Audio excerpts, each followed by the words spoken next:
Vous êtes-vous déjà demandé comment certaines personnes parviennent à transformer une vie pleine de dettes en une histoire de succès financier? Cela peut sembler impossible, mais la vérité est qu'il existe des étapes pratiques et puissantes que n'importe qui peut suivre pour sortir du rouge et commencer à bâtir sa richesse. Et le plus surprenant? Beaucoup de ces étapes sont contre-intuitives. Si vous pensez que la solution est de couper les cartes de crédit ou de vous priver de tout, vous pourriez commettre les mêmes erreurs que j'ai commises dans le passé. Imaginez commencer votre vie financière avec une dette de 800 000 $. Cela ressemble à un cauchemar, n'est-ce pas? Mais c'est exactement ainsi que mon parcours a commencé. Dans cette vidéo, je vais partager comment ma femme, Kim, et moi avons réussi non seulement à rembourser chaque centime de cette dette, mais aussi à construire une vie de liberté financière. Et si vous pensez que cette histoire n'a rien à voir avec vous, réfléchissez-y à nouveau. Les mêmes principes qui nous ont sortis du gouffre financier peuvent s'appliquer à votre vie, quel que soit le montant de vos dettes. Restez avec moi jusqu'à la fin et je vous garantis que vous découvrirez quelque chose qui pourrait transformer complètement votre relation avec l'argent. Étape 1. Soyez brutalement honnête avec vous-même. Je comprends que faire face à la vérité peut être douloureux. Quand vous êtes submergé par les dettes, il est tentant de faire semblant que tout va bien. Au début de mon mariage avec Kim, je menais une double vie. En apparence, je semblais réussir. Je conduisais une Mercedes, je dînais dans les meilleurs restaurants et tout le monde pensait que je nageais dans l'argent. Mais la vérité était que j'étais fauché, complètement ruiné. Je priais Dieu, Jésus, Bouddha, toute force supérieure qui pourrait m'aider, mais rien ne changeait. Parce qu'au fond, je me mentais à moi-même. Cette première étape, être honnête avec soi-même, a été la plus difficile que j'ai jamais affrontée. J'ai dû regarder ma femme dans les yeux et admettre que nous n'étions pas aussi riches que nous en avions l'air. Ce fut un coup dur, mais nécessaire. Quand vous commencez à être honnête avec vous-même, vous cessez de mentir sur votre situation financière et commencez à prendre des mesures réelles pour la changer. Pensez à de grands entrepreneurs qui ont fait face à des faillites avant de se relever, comme Walt Disney, qui a fait faillite plusieurs fois avant de créer l'empire de Disney. Il n'a pu se relever que parce qu'il a été honnête avec lui-même sur ses échecs et a utilisé cela comme motivation pour se reconstruire. L'honnêteté est libératrice parce qu'elle vous donne un point de départ réel. Sans cela, vous construisez votre vie financière sur des fondations de sable. Ce n'est que lorsque vous admettez où vous êtes réellement que vous pouvez commencer à tracer un plan solide pour atteindre où vous voulez aller. Kim et moi sommes mariés depuis plus de 30 ans, mais nous avons commencé sans rien.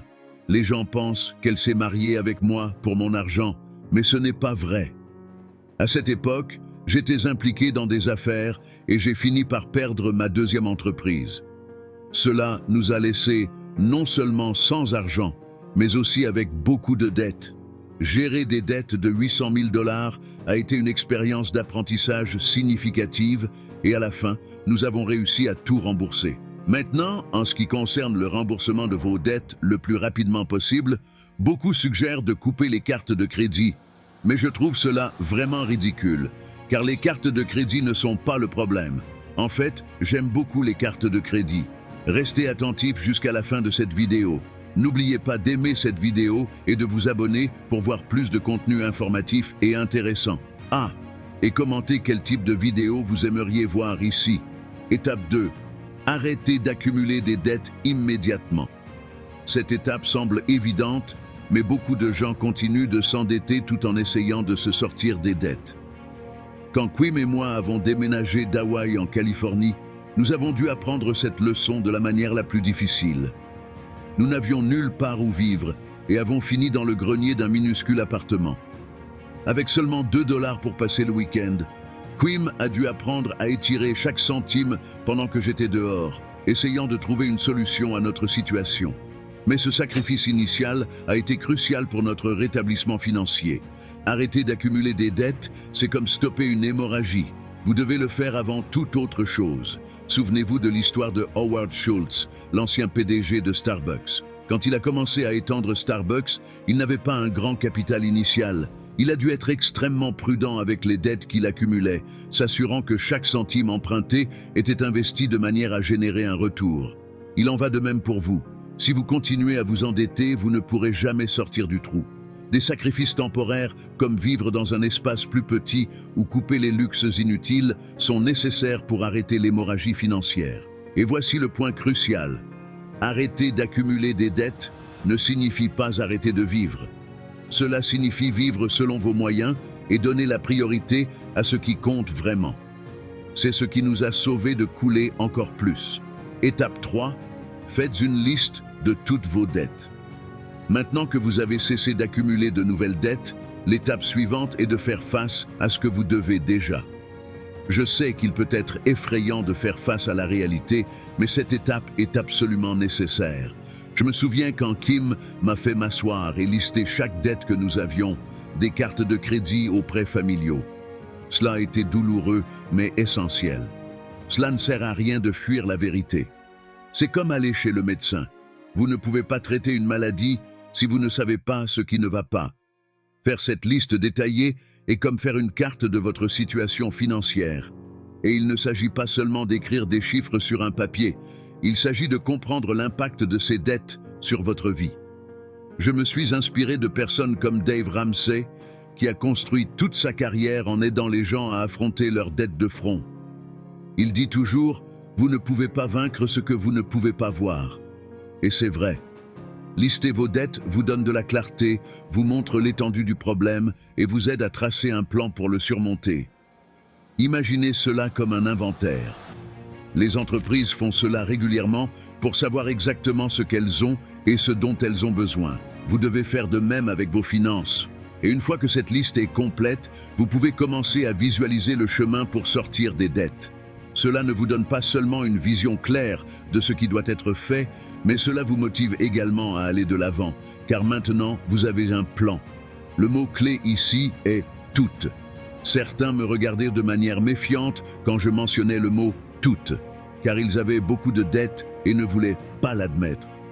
J'ai continué à éviter et à payer des impôts ici et là, mais finalement, elle m'a demandé pourquoi je ne voulais pas dire à quel point la situation était grave. J'ai fermé ma dernière affaire et nous avons finalement dû nous asseoir et lister tous les investisseurs à qui je devais de l'argent, ainsi que toute la famille et les amis auxquels je devais de l'argent. Je me sentais mal de ne pas avoir payé avant, alors elle m'a fait m'asseoir et tout mettre sur papier. De plus, une entreprise de carte de crédit peut devenir vraiment désagréable lorsque vous ne payez pas. J'ai dû montrer les impôts que je recevais et raconter essentiellement la vérité et faire face à la situation. Étape 4. Engagez un comptable et organisez vos finances. Je ne peux pas assez insister sur l'importance d'avoir un professionnel à vos côtés lorsque vous essayez de sortir des dettes. Je pensais que je pouvais tout faire tout seul, mais la vérité est que mes finances étaient un désordre. J'étais stressé, honteux et complètement perdu. C'est alors que mon père riche a suggéré que nous engagions un comptable. Et savez-vous quoi? Cela a tout changé. Un comptable professionnel peut faire des merveilles. Ils savent où réduire les dépenses, où investir et comment organiser vos finances de manière efficace. Pensez au comptable comme à un coach personnel pour vos finances. Vous pouvez essayer de faire de l'exercice par vous-même, mais un coach sait exactement ce que vous devez faire pour atteindre vos objectifs plus rapidement et plus efficacement. C'est ce que notre comptable a fait pour nous. Il nous a aidés à comprendre où nous nous trompions et nous a mis sur la bonne voie. Pensez aux grandes entreprises comme Amazon ou Apple. Pensez-vous qu'elles gèrent leurs finances sans aide professionnelle? Bien sûr que non.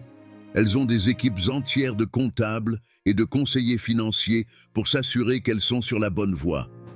Et si ces grandes entreprises en ont besoin, pourquoi n'en auriez-vous pas besoin? Au début, je pensais que cela coûterait cher. Mais mon père riche m'a dit que les personnes riches ont des comptables, tandis que les personnes pauvres ne tiennent pas de registre précis. Étape 5. Créez une image visuelle de vos dettes. Maintenant que vous avez toutes vos dettes listées, il est temps de les rendre réelles et tangibles. Et la meilleure façon de le faire est de créer une image visuelle de vos dettes. Cela peut sembler simple, mais c'est extrêmement puissant. Quand vous voyez vos dettes visuellement, elles deviennent plus réelles, plus concrètes et plus faciles à gérer. J'ai appris cela en lisant sur le succès de la visualisation dans le sport et les affaires. De grands athlètes comme Michael Phelps, le nageur olympique, ont utilisé des techniques de visualisation pour atteindre leurs objectifs.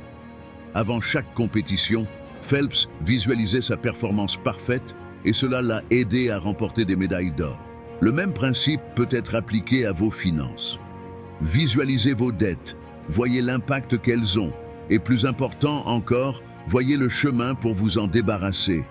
Une façon pratique de le faire est de créer un tableau ou une feuille de calcul où vous pouvez voir clairement chaque dette, le montant total, le paiement minimum et combien de temps il faudra pour la rembourser. Cela vous donne une idée claire de l'endroit où vous êtes et de l'endroit où vous devez aller. Et il ne s'agit pas seulement de chiffres, il s'agit de voir le progrès, de se motiver en voyant ses dettes diminuer avec le temps. Chaque paiement que vous faites est un pas de plus vers la liberté financière. C'est la 5e étape. Une fois que vous avez une liste de toutes vos dettes, vous créerez une image visuelle de ces dettes. Simplement en haut à gauche du tableau, vous écrirez le nom du créancier. En haut à droite, vous écrirez le total de la dette. En bas à gauche, vous écrirez le paiement minimum mensuel qui doit être effectué et en bas à droite, vous diviserez le total de la dette par les paiements mensuels. Par exemple, sur la ligne du portefeuille de crédit, vous écrirez un minimum de $100 par mois, une dette totale de $2000 et 20 paiements mensuels. Cela signifie qu'il faudra 20 mois pour éliminer cette dette, car le total de la dette divisé par le paiement minimum mensuel est égal à 20. Pour chaque dette que vous avez, vous créerez cette image visuelle et la réviserez quotidiennement pour savoir combien de mois il faudra pour payer chacune d'elles. Étape 6. Établissez l'ordre dans lequel vous allez rembourser vos dettes. Maintenant que vous avez une vision claire de toutes vos dettes, l'étape suivante est de décider dans quel ordre vous allez les rembourser. Cela peut sembler simple, mais l'ordre dans lequel vous remboursez vos dettes peut faire une grande différence dans votre succès. Beaucoup de gens croient qu'ils doivent commencer par les dettes avec les taux d'intérêt les plus élevés, mais je suggère une approche différente. Commencez par les dettes les plus petites. Pourquoi ? Parce que vous avez besoin de victoires rapides. Quand vous remboursez une petite dette, vous ressentez un soulagement, un sentiment d'accomplissement, et cela vous motive à continuer. C'est comme un effet domino. Une fois que vous renversez la première pièce, les autres commencent à tomber plus facilement. Cette approche est connue sous le nom de boule de neige de la dette, popularisée par Dave Ramsey. Et elle fonctionne parce qu'elle joue sur votre psychologie. Vous commencez à voir des résultats, et cela vous donne de l'énergie pour continuer. C'est comme un jeu d'échecs. Au début, vous pouvez vous concentrer sur la capture des pions, mais l'objectif final est le mat. Chaque dette remboursée est comme capturer une pièce sur l'échiquier, vous rapprochant de la victoire finale. Quand nous regardons la personne moyenne, elle a un emploi et reçoit de l'argent. Elle paie la maison et l'argent va à la banque via une hypothèque. Ce n'est pas un actif parce que l'argent sort, donc c'est passif. La définition de passif est ce qui sort de votre poche, tandis que l'actif met de l'argent dans votre poche. Donc, si j'ai une propriété à louer, elle met de l'argent dans ma poche. Si j'habite dans une maison, c'est passif, parce que même sans dette, j'ai toujours des impôts, de la dépréciation, des réparations, de l'entretien, de l'assurance et tout le reste. Mais si je loue une propriété et que je l'acquiers bien, chaque mois, elle m'envoie de l'argent. J'ai commencé avec ça à 25 ans. J'avais une petite propriété en copropriété qui mettait $25 dans ma poche. C'était le début et une bonne dette. La dette s'est annulée et s'est payée. En même temps que je mettais $25 dans ma poche, je gagnais de l'argent avec ma petite maison chaque mois. Aujourd'hui, ma femme et moi avons 6500 maisons qui mettent de l'argent dans notre poche tous les mois. Les personnes qui vivent dans ces maisons sont heureuses parce qu'elles ont un endroit où vivre, mais tout cela vient de la dette. Nous avons un financement à 100%. Tout est de la dette. Donc, c'est une bonne dette. Et ce qui rend une dette bonne, ce sont 3 mots très importants. Flux de trésorerie. Nous sommes devenus financièrement libres au lieu de retomber dans la dette ou simplement dépenser l'argent de la dette en n'importe quoi.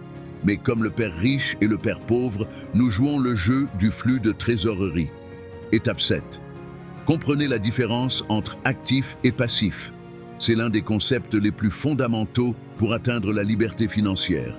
Et c'est là que beaucoup de gens échouent. Allons plus en profondeur sur cette différence de manière encore plus claire. D'abord, définissons ce que sont les actifs et les passifs avec plus d'exemples de la vie quotidienne.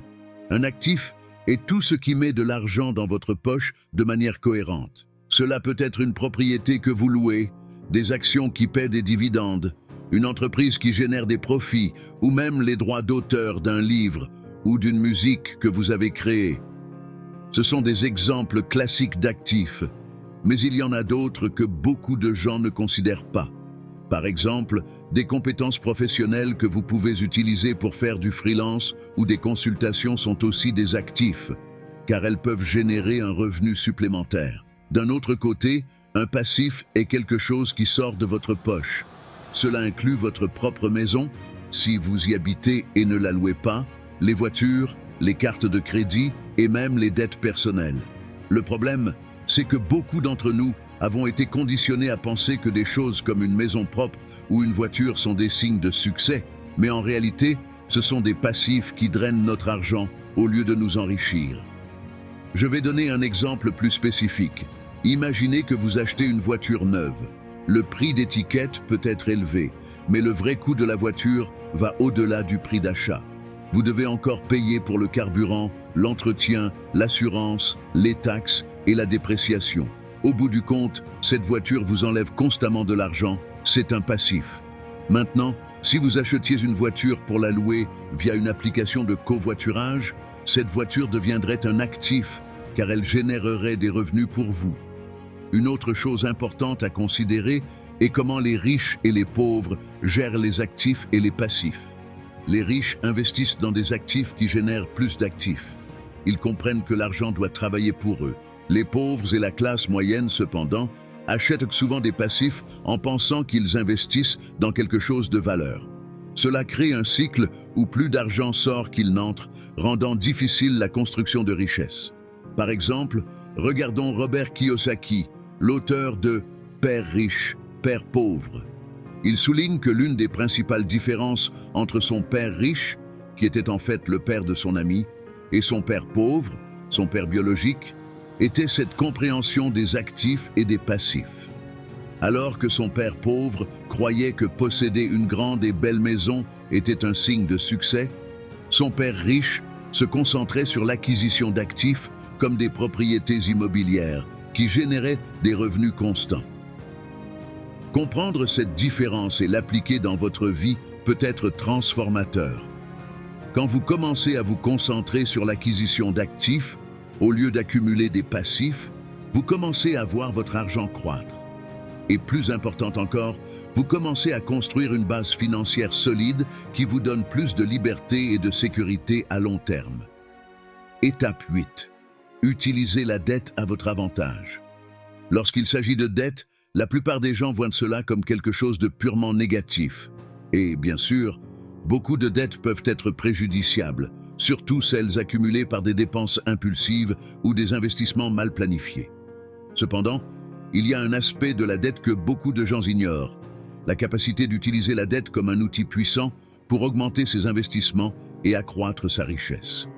Commençons par comprendre la différence entre la bonne dette et la mauvaise dette. La mauvaise dette est celle qui ne rapporte pas de retour financier et augmente seulement vos passifs. Par exemple, acheter un téléphone cher avec une carte de crédit et payer des intérêts sur cet achat est un exemple classique de mauvaise dette. Vous finissez par payer beaucoup plus pour le produit qu'il ne vaut vraiment et il ne génère aucun retour financier pour vous. La bonne dette, en revanche, est celle qui est utilisée pour acquérir des actifs qui génèrent un retour. Pensez à la dette comme à un levier. Elle peut vous aider à soulever bien plus que vous ne pourriez sans elle, mais vous devez savoir comment l'utiliser correctement. Un exemple de bonne dette serait un prêt pour acheter une propriété de location. Bien que vous soyez endetté, cette dette est utilisée pour acquérir quelque chose qui mettra de l'argent dans votre poche chaque mois, aidant à rembourser la dette et à générer un profit. Je vais partager un exemple pratique. Imaginez que vous contractez un prêt pour ouvrir une petite entreprise. Au début, il semble effrayant d'avoir cette dette, mais si l'entreprise réussit, elle commencera à générer suffisamment de revenus pour couvrir la dette et laisser un profit. Beaucoup des plus grands entrepreneurs du monde ont commencé avec des dettes, mais ils ont utilisé ces dettes de manière stratégique pour construire des empires. Un exemple notable est celui de Donald Trump. Indépendamment des opinions sur sa personnalité, il n'y a pas de doute qu'il a compris comment utiliser la dette pour augmenter son empire immobilier. Trump a utilisé des prêts massifs pour acheter des propriétés dans des emplacements stratégiques. Ces propriétés, une fois développées, ont généré des rendements substantiels bien supérieurs au coût initial de la dette. Il a su utiliser l'argent des banques pour créer de la valeur et avec cela, il a étendu son empire immobilier. Cela ne signifie pas que vous devez sortir et contracter des prêts sans réfléchir. Utiliser la dette à votre avantage nécessite une planification soigneuse et une compréhension claire des risques impliqués. Vous devez savoir où vous investissez et vous assurer que le retour sera suffisant pour couvrir le coût de la dette et générer un profit. De plus, il est essentiel d'avoir un plan de contingence au cas où les choses ne se dérouleraient pas comme prévu. Un autre point important est le taux d'intérêt. Lorsque vous utilisez la dette pour investir dans des actifs, il est crucial de garantir que le retour sur l'investissement soit supérieur au taux d'intérêt de la dette. Si vous payez 10% d'intérêt sur un prêt, mais que le retour de votre investissement est de 15%, vous utilisez la dette de manière intelligente.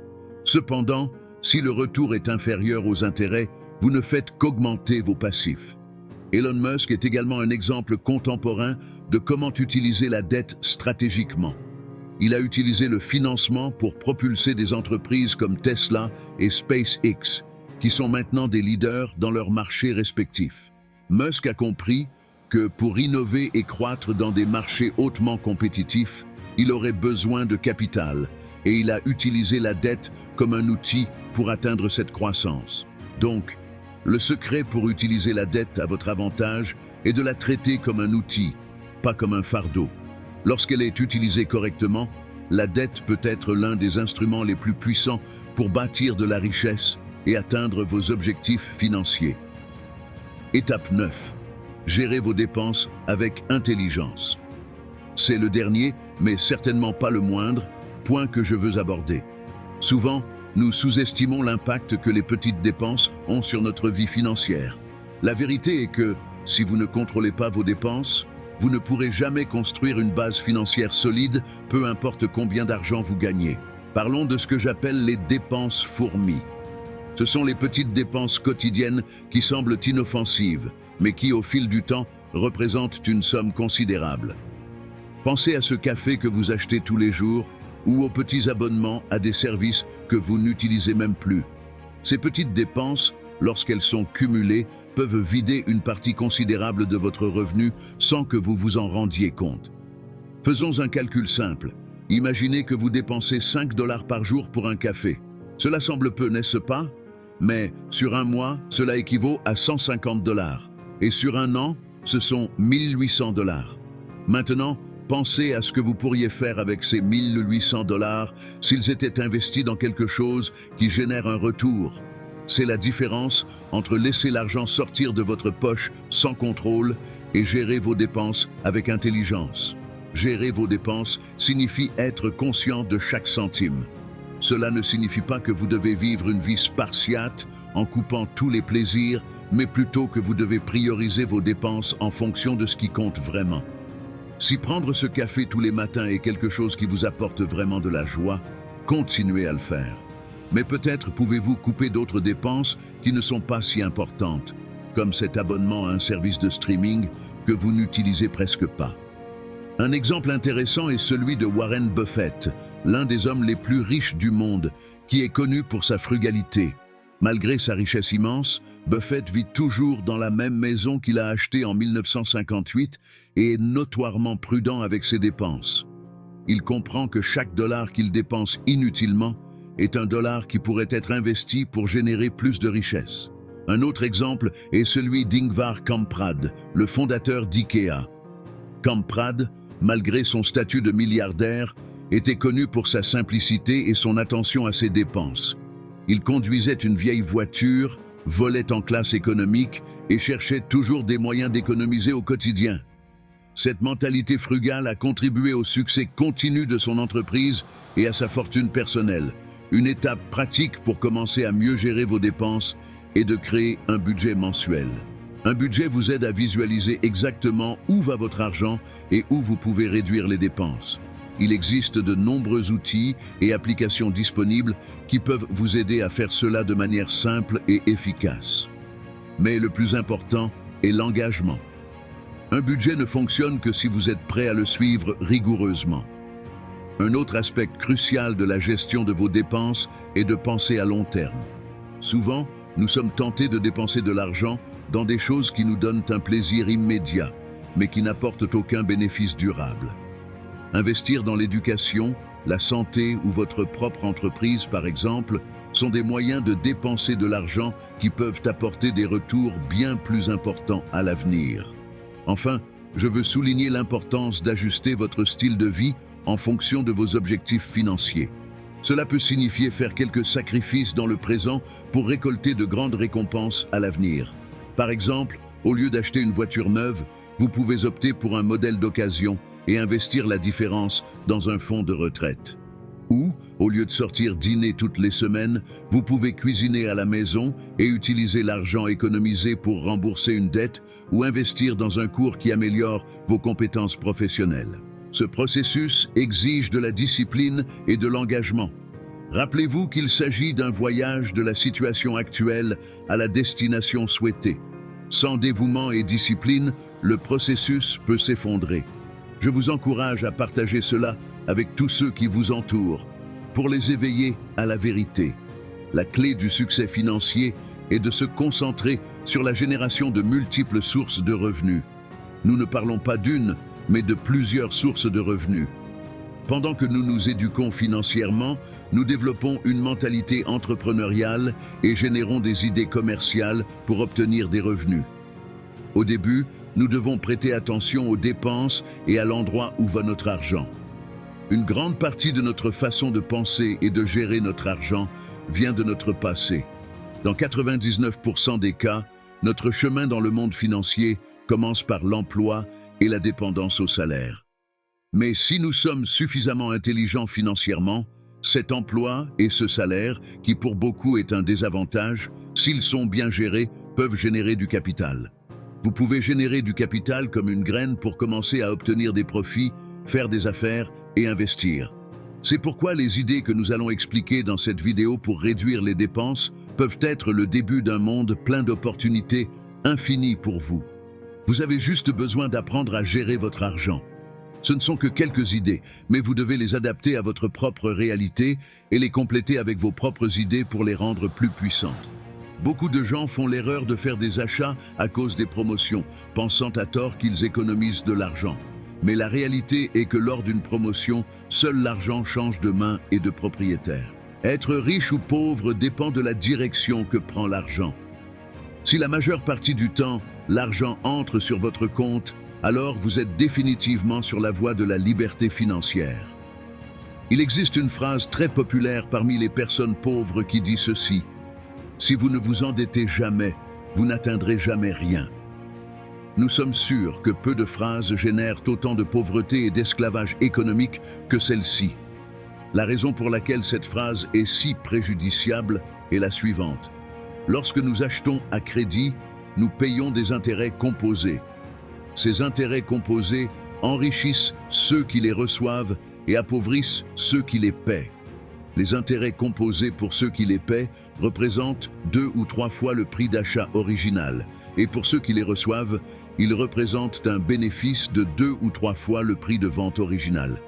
Qui paie et qui perçoit les intérêts composés détermine qui s'appauvrit et qui s'enrichit. Acheter des appareils électroniques qui ne seront pas utilisés. Les dispositifs électroniques sont conçus pour rendre notre vie plus facile et agréable. Mais la pire chose qu'une personne qui ne sait pas gérer son argent puisse faire est d'acheter un appareil électronique dont elle n'a pas besoin et qu'elle n'utilisera pas.